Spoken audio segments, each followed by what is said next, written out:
en la primavera de 1990, por una de las casualidades, descubro un reportaje dedicado a Vicente Miguel Carceller, el periodista que se hizo millonario explotando su ingenio.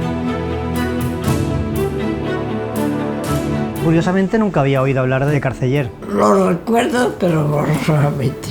Jo no sabia res ni de Traca, ni de Carceller, ni res. Yo no lo había visto nunca. ¿Y no conocías nada? No. En los medios, en los libros, nadie decía nada, nadie había dicho nada. Y de hecho en casa de mi abuela no había ninguna revista en La Traca, no había ni rastro.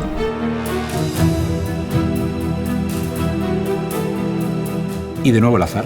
Estaba investigando las incautaciones llevadas a cabo por el ejército franquista y es ahí donde aparece una caja con la incautación de la imprenta de Carceller.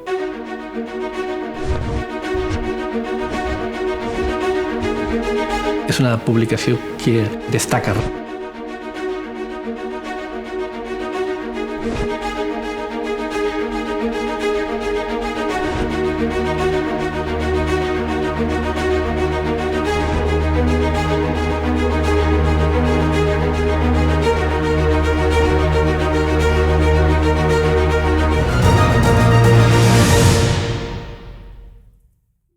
¿Y cuándo sabes que es ejecutado?